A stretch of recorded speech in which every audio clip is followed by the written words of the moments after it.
When Marvel Rivals officially launched last December, I didn't really think much of it, especially after how that other new hero shooter turned out. But you know what? I've really come around to it. I've been playing it a lot, and it's replaced Valorant as the default FPS that I play on my off time. I think one of the things that's really captured people's attention is the game's quirky, comic book-esque art style. It has this perfect blend of painterly textures mixed with these 2D effects. The game also presents us with really cool takes on these already established characters, as well as a healthy mix of the lesser known ones. They're all given a fresh coat of paint with these really nifty character redesigns. Today, we'll be dissecting the art style of the game, specifically the hero portraits, and we'll be figuring out what makes them tick and what makes them stand out.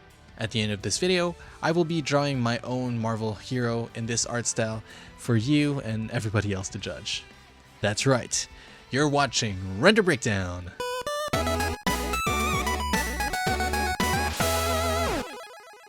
Hey everybody, my name is Thomas, and welcome back to another episode of Render Breakdown. Render Breakdown is a show where we take popular video game artworks, break down its art style, then try our best to replicate it in the end. Like I said, I've been playing a lot of Marvel Rivals, and I recognize that this game is really popular at the moment, and I do want to ride the wave and strike while the iron is still hot. But real quick, I want to thank you guys for getting me to 40k. That's a lot of you. Thank you so much. I'm trying to get to 50k by this June. I don't know how realistic this is, but a man can fucking dream, So anyways, enough messing around. Let's just jump right into it, shall we? This game is art directed by Dino Ma from NetEase Games. In a Discord AMA livestream hosted on the official Marvel Rivals server, it was revealed that the art style is largely driven by his vision. Unfortunately, there isn't really much information about him nor the general art process available on the internet, especially since the game is very new.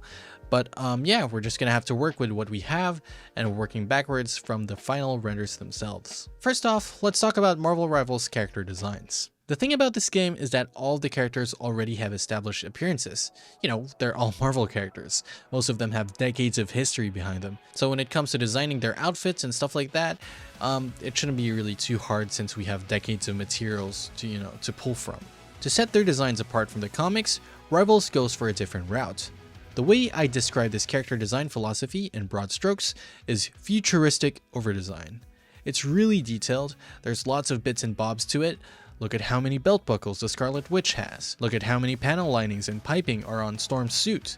Even Hulk's got some futuristic belt gadget on him. Generally, there's lots of these armor padding type stuff on all of the characters. Even Groot isn't safe from this. His tree barks have grown into shape of knee pads, and he even has some shoulder padding. Marvel Rivals likes to exaggerate details in order to make character designs pop.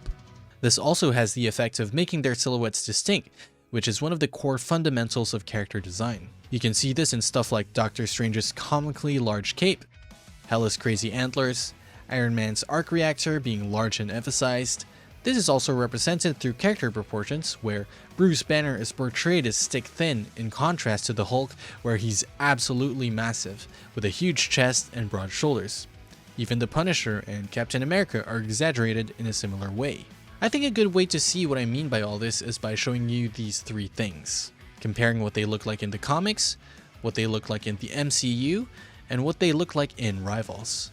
You can see that while they all share a similar core concept, the execution for each varies. Marvel Rivals is like a fusion of the comics and their live-action counterparts, keeping the fun and whimsy shapes of their comic originals, but goes a step further and incorporates the little details typically only seen in live action. This can make these character designs look busy and complicated, and it has its pitfalls when observed in a vacuum. A common criticism for this type of character design is that they're too complicated or too busy to look at, or too impractical. But in my opinion, for the type of game Marvel Rivals is, specifically a hero shooter, very frantic, where half the characters are flying across the map or covered in particles and effects, recognizability in an instant is key. Having all these exaggerated features really help you distinguish them in a split second. In this instance, the rule of cool trumps practicality and realism. Which is also kind of why I'm criticizing Marvel Rivals for these two characters in particular. Invisible Woman and Dagger. They look too similar, they're both white blonde women, thin, and they're both wearing the same outfit almost. It's really easy to mistake them from afar. So I don't know, but you know what? Apart from these two characters, I think that in general Marvel Rivals have been really good with the cast. Lastly, we're going to address the elephant in the room. These character designs are really reminiscent of Overwatch. Don't get me wrong, I'm not saying that any of these characters look like any specific Overwatch character. I just mean in terms of design philosophy. You know, they're both comic book inspired, larger than life, over-designed, futuristic looking. And I don't even fault Marvel Rivals for this. This is really common for the genre that it's in. You know, hero shooters typically look like this. Valorant and Apex Legends also share the same qualities. It works well for hero-based shooters, especially because the character designs are one of the bigger reasons people are initially drawn to a game. It's why games like these typically make their bank through selling you skins. And it's arguably why Conquered failed where others succeeded. Anyways, let's move on to our next segment. Let's talk about Marvel Rivals' art style itself, specifically the way that they're rendered. When doing research for render breakdown, one of the first things I do is try to copy some of the existing renders to get a feel for how to draw in the art style. Here's footage of me doing studies of the Hulk. It's how I start to notice little things I otherwise wouldn't have, by spending some time with the official renders and trying to break them apart in order to understand it. Quick disclaimer, everything I'm saying in this video is limited by the things I have access to. I'm not saying that this is how these illustrations were made exactly, these are just my educated guesses. At the end of the day, I'm just some guy and I might get some things wrong. Feel free to comment and correct me about them in the comments if you spot any misinformation.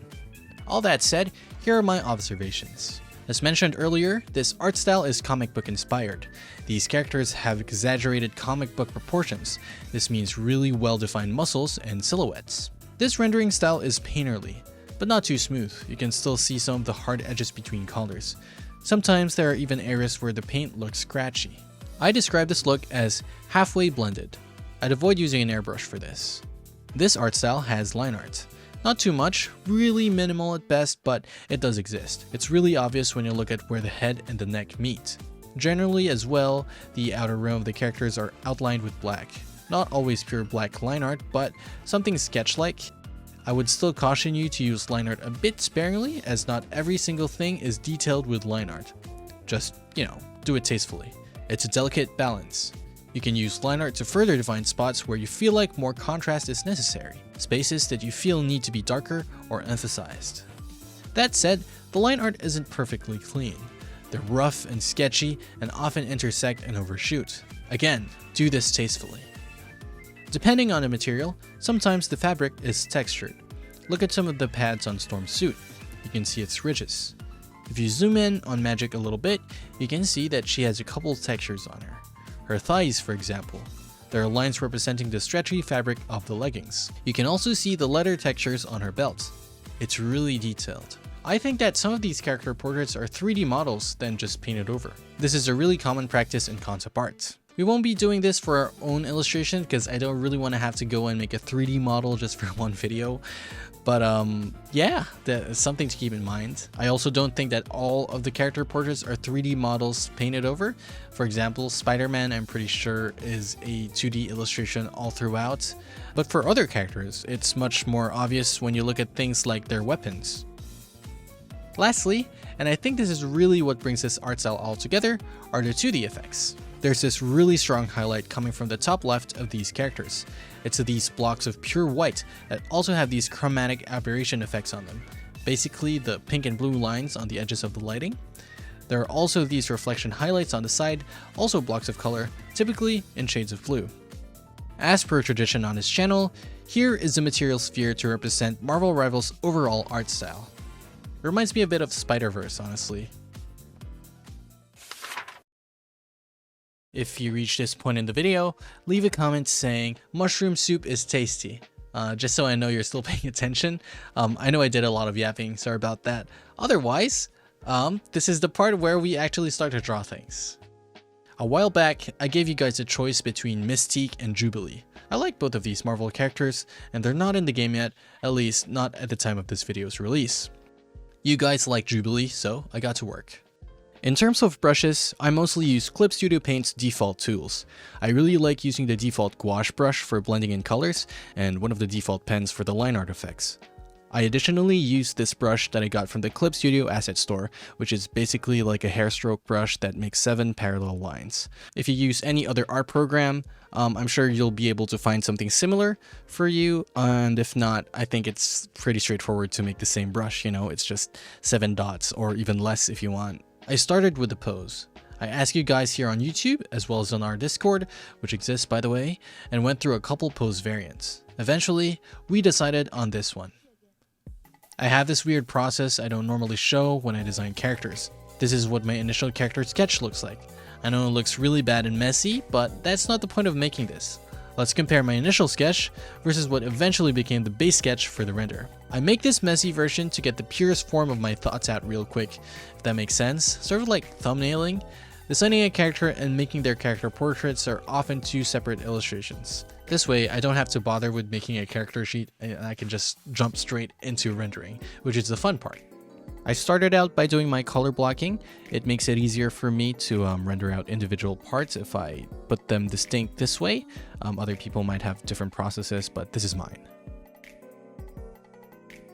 I started rendering out the face using the gouache brush.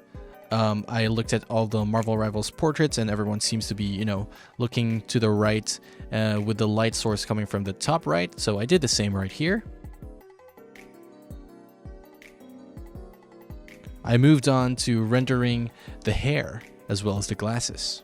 Traditionally in the comics, Jubilee has this short, spiky hair.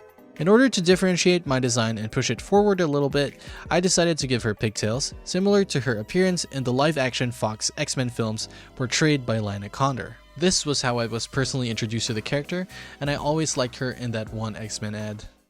Hi, I'm Jubilee, and it wasn't that long ago when I felt that way too. I also rendered out the hair behind her in the same way, but I added this bluish light tint at the back. You can see that at the bottom part where it fades away into that color. It adds a bit of depth, a bit of separation between the background content, which is the hair, and the body, which would be the main, focus of this. One of the other things I decided to exaggerate about her is her coats. I made them huge and put all these little straps and details on it. One of my weaknesses actually is rendering out clothes. I find clothing hard to do because of the folds and everything. So this was a bit of a challenge, but I eventually got there. You can see me adding in like the clothing piping, all those like line details to give it that futuristic edge instead of just being one big solid block of yellow,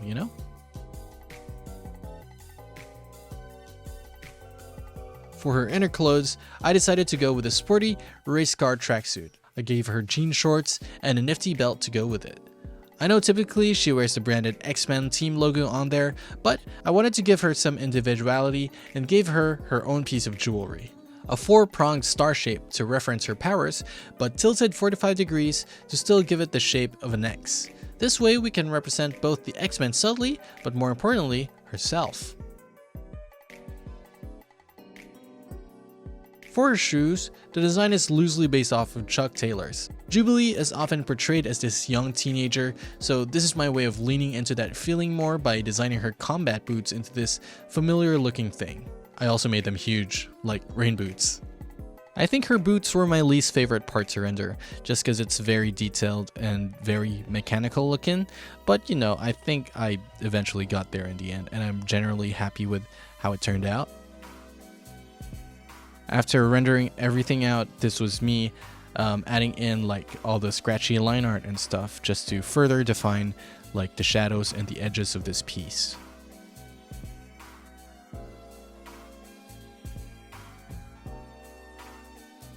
Lastly, this is me adding in the highlights.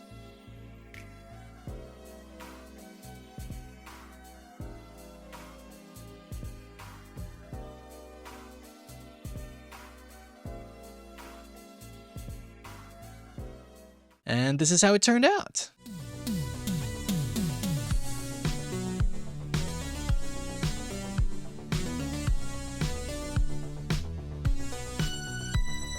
I'm honestly really proud of how this turned out. I even added my own watermark to it. I don't normally do that. But if you're interested in downloading the project file for this, if you want to mess around with it, it's available on my Patreon. Check it out. As always on this channel, I like to post my artwork online to gauge what people think about them, get to see my blind spots and get feedback on them so we can adjust if necessary. Unfortunately, by the time recording this, I don't think any of my posts about Jubilee really took off on Reddit. It got a couple hundred upvotes, but nothing really too major.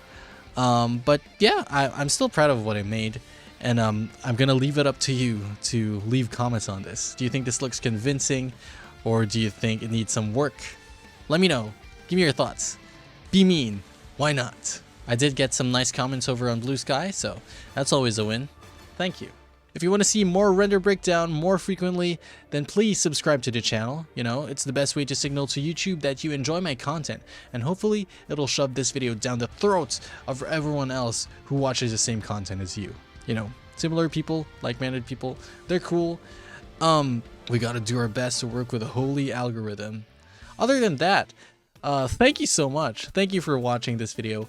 If you like this one, chances are you'll like my other videos as well. I have a video on the Hades art style. I also have a video on Metal Gear Solid. Thank you once again for 40k subs, and let me know what video game art style you want to see me do next. I promise I read your comments. I know Persona and Disco Elysium are two of the most popular requests on this channel, but next month, March, we're gonna do one of them. So get your seats sat.